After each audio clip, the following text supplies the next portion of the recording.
Encounter Mumbai के लिए कोई नई बात नहीं थी, लेकिन किसी भी एनकाउंटर शूटआउट्स में इसमें कभी पुलिस की मौत हुई है, ये कभी भी आज तक हमने नहीं सुना। मेरी रिपोर्टिंग लाइफ में मैंने आज तक कभी नहीं देखा था और उसके बाद भी कभी नहीं देखा। एक तरीके से पूरी तरीके से तबाही मचाने वाला सिचुएशन था। सुबह उठकर चीज़ें धीरे-धीरे नॉर्मल होने लगी। एक तरीके से हम कह सकते हैं कि शमशान में जिस तरीके से शांति होती है ना, उस तरीके से पूरी शांति मुंबई में छाई हुई थी। पाकिस्तान से कोई 10 लोग आते हैं। मुंबई में जो बधवार पार्क है, जो कोलियों की बस्ती है, फिशरमैन कॉलोनी है, वहाँ से लोग अंदर घुसते हैं मुंबई के शहर में और उनको ये पता कैसे चलता है यहाँ-यहाँ पर जाना है। ये कोऑर्डिनेट्स उनको किस तरीके से, तो वो कड़ी कौन है? ये जानकारियाँ किसने दी इन लोगों को? क्या कोई मुंबई का आदमी उसमें शामिल था जो इनको ये जानकारी दे रहा था? मुंबई ने टेरर अटैक 1992 से देखे हुए हैं, 1993 से देखे हुए हैं। लेकिन जिस तरीके का टेरर अटैक 2008 में हुआ, वो जिसे हम इंग्लिश में कहते हैं कि अनप्रेसिडेंटेड, यानी भूतो न भविष्यति, ऐसा कभी भी अटैक मुंबई ने कभी देखा नहीं था। मैंने खुद कई टेरर अटैक कवर किए हुए हैं और मैं टेरर अटैक जब कह रहा हूँ तब उसे हम बॉम्ब ब्लास्ट के रूप में हम देखते हैं। 2002 से मुंबई में करीब-करीब हर साल कहीं न कहीं इस तरीके से ब्लास्ट देखा गया था। लेकिन उसका इंटेंसिटी कम था और रिपोर्टिंग में आपको ये पता होता था कि वहाँ पर ब्लास्ट हुआ है और उसके बाद उसका इन्वेस्टिगेशन कवरेज के हिसाब से अगर हम देखें तो वो ज़्यादा कॉन्संट्रेट होता था। ये टेरर अटैक एक अनफोल्डिंग सिचुएशन थी। पहले तो टेरर अटैक हुआ है, ये समझने में ही 2-3 घंटे चले गए। तब तक ये लग रहा था कि कहीं शूटिंग हो रही है, कहीं किसी को लग रहा था कि कहीं कुछ गैंग वॉर जैसा कुछ चीज़ें हो रही है। लेकिन एक आधे पौने घंटे के बाद जिस तरीके से खबरें और भी ज़्यादा होने लगी और जैसे देखा कि पुलिस की बेबसी एक तरीके से बढ़ती जा रही है। नॉर्मली मुंबई पुलिस इस सब सिचुएशंस में कंट्रोल में होती है, लेकिन पहली बार ऐसा देखा कि पुलिस भी बेबस है। पुलिस को भी समझ में नहीं आ रहा है कि किस तरीके से चीज़ें हो रही है।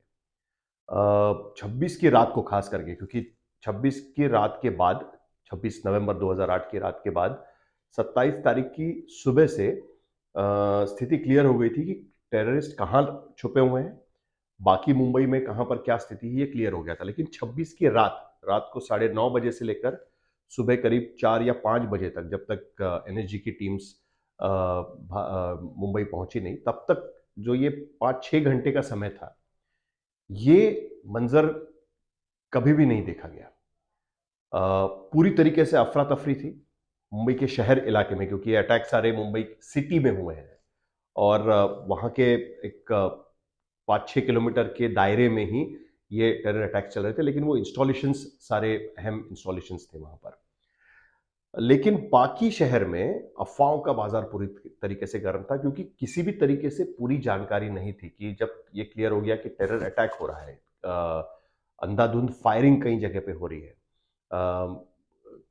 अफ़वाह ये आ रही थी कि ये कहीं और तो नहीं हो रहा होगा, कहीं और तो नहीं चल रहे होंगे, कहीं पर छुपे तो नहीं होंगे, कितने टेररिस्ट आए हुए हैं, क्या हुआ है, इसकी कोई भी जानकारी नहीं थी। कई जगह पर सड़क पर मुझे अभी भी याद है कि मेट्रो सिनेमा के पास में, जो मुंबई के वीटी स्टेशन से कुछ 500 मीटर दूरी पर होगा, वहाँ पर एक पुलिस की गाड़ी आती है और वहाँ से ही, उस पुलिस की गाड़ी से ही फायरिंग शुरू हो जाती है। उसके बाद रिपोर्टर्स को भी ये लगने लगा कि भरोसा किस पर करें। आमतौर पर पुलिस की गाड़ी तो आपको समझ में आती है, यानी पुलिस की गाड़ी में भी ट्रैवल कर रहे हैं। तो वो रात को किसी भी तरीके से किसी पर भी भरोसे का माहौल नहीं था। किसी को भी समझ में नहीं आ रहा था कि दरअसल फायरिंग कर कौन रहा है, कहाँ से फायरिंग हो रही है, कितने लोग फायर कर रहे हैं।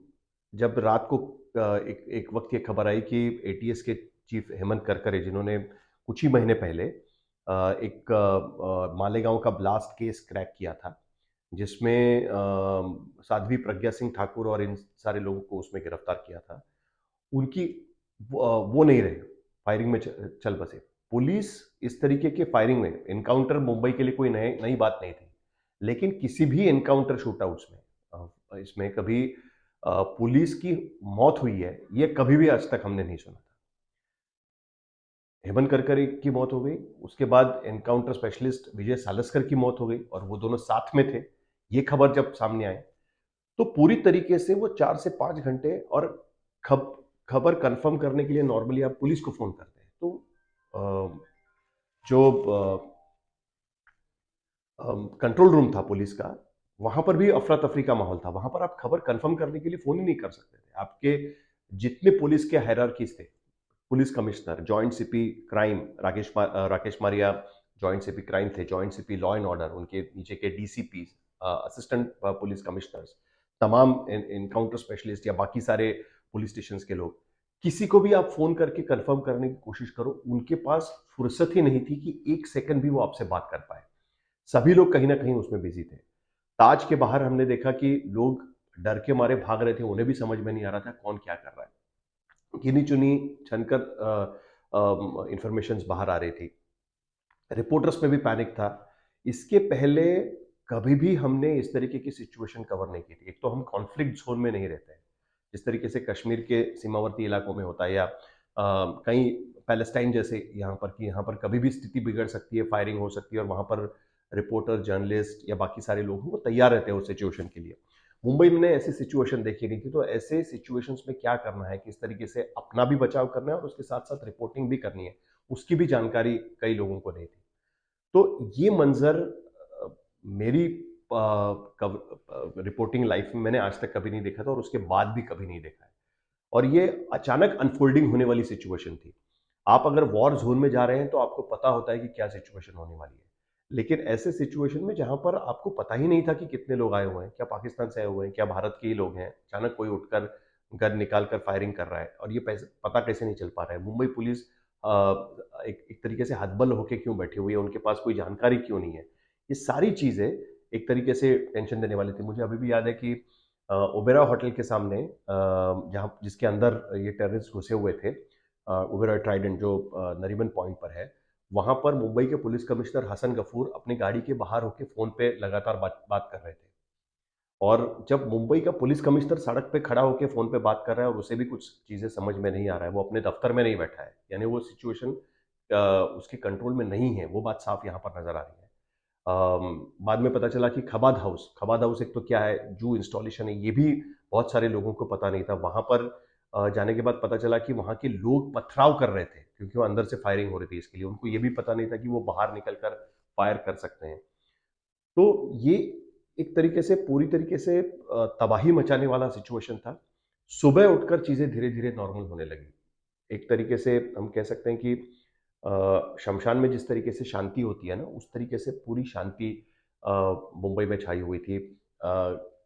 मुंबई की हवा में एक टेंशन और डर का माहौल दिख रहा था। इस तरीके का माहौल 2005 में जब मुंबई में बाढ़ आई थी बड़ी, उस वक्त इस तरीके का डर हमने देखा था कि लोगों को समझ में नहीं आया अचानक ये क्या हो गया। उससे भी ज्यादा एक तरीके से खौफनाक डर मुंबई की हवा में छाया हुआ था। लोग अपने घरों में बंद, डरे हुए, कोई बाहर निकलने को तैयार नहीं आमतौर पर, और अपने आप मुंबई बंद हो गई थी। नॉर्मली मुंबई में 12:30, 1, 1:30, 2 बजे के बाद भी कई जगह पर आपको दुकानें खुली मिलेंगी, कुछ खाने की जगह खुली आपको मिल जाएंगी।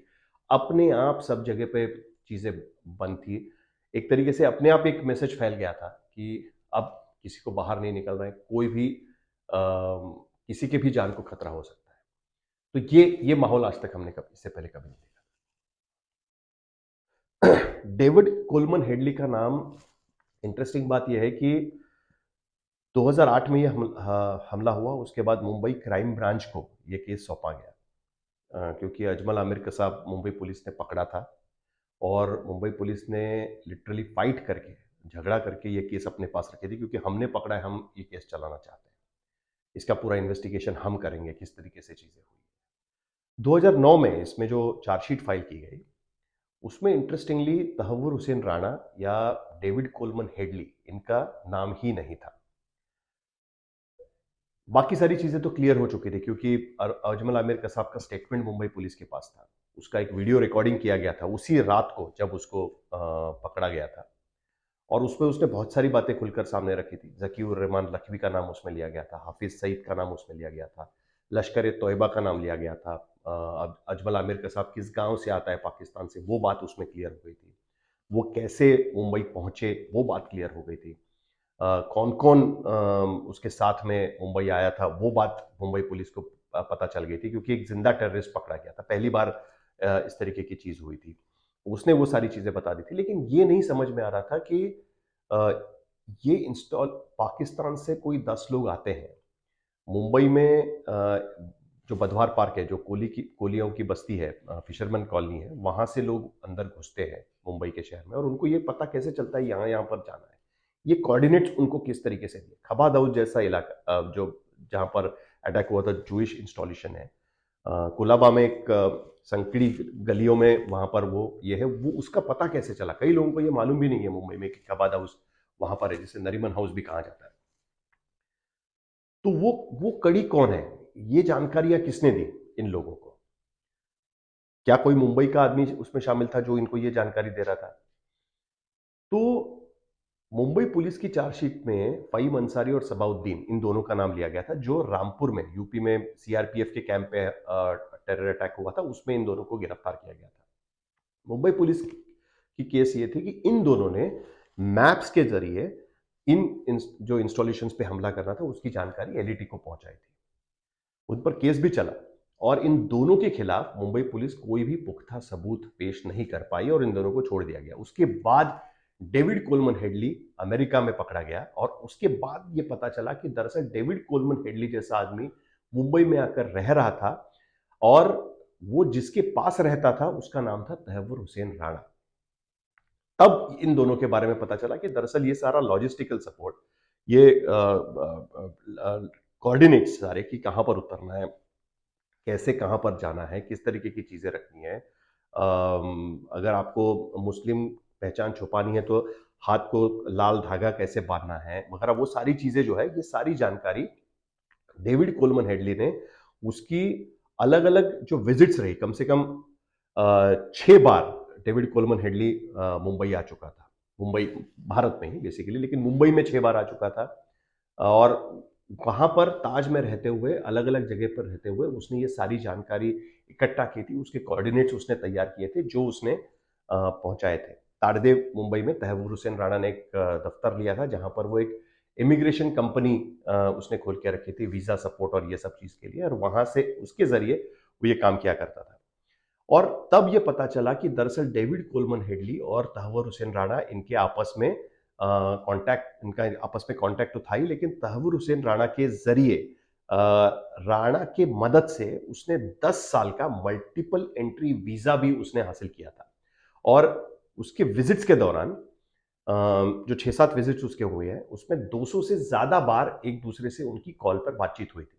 पहले विजिट में 32 कॉल्स देखे गए, सेकेंड विजिट में 23 कॉल्स देखे गए, थर्ड विजिट में 40 कॉल्स देखे गए, फोर्थ विजिट में 37 कॉल्स देखे गए, एक सिक्स्थ विजिट में 33 कॉल देखे गए, और उसके बाद जो विजिट हुई उसमें 66 कॉल्स उनके आपस में एक दूसरे के साथ हुए थे, जानकारी का आदान प्रदान किया गया था। तो इसके जरिए ये सारी जानकारी इकट्ठा हुई थी। खुद तहव्वुर हुसैन राणा मुंबई के रेनेसांस होटल में 21 नवंबर तक, 26 नवंबर को मुंबई में अटैक होता है, 16 से 21 नवंबर 2008 तक तहव्वुर हुसैन राणा रेनेसांस होटल में रहता था, और उसके पहले उसने दिल्ली, आगरा, कोचीन, अहमदाबाद यहां पर भी ट्रैवल किया था कि और कहां कहां पर मुंबई के बाद अटैक किया जा सकता है, उसकी जानकारी निकालने के लिए भी उसने कोशिश की थी। कुल मिलाकर जो जो कड़ी मिसिंग थी सबाउद्दीन और फहीम अंसारी को गिरफ्तार करने के बाद, और उनके कोर्ट में उनके खिलाफ कुछ ज्यादा सबूत मुंबई पुलिस नहीं पेश कर पाई कि ये कोऑर्डिनेट्स किसने दिए, वो जो कड़ी मिसिंग कड़ी थी, वो इनकी यूएस में हुई गिरफ्तारी के बाद, अमेरिका में हुई गिरफ्तारी के बाद खुलकर सामने आई कि किस तरीके से डेविड कोलमन हेडली, जिसको दाऊद गिलानी उसका दरअसल नाम था, वो अमेरिकन सिटीजन के रूप में यहां पर आया, तहव्वुर हुसैन राणा कैनेडियन सिटीजन के रूप में यहां पर आया, और उन दोनों ने मिलकर किस तरीके से ये जो प्लानिंग है उसमें शिरकत की थी और मदद की।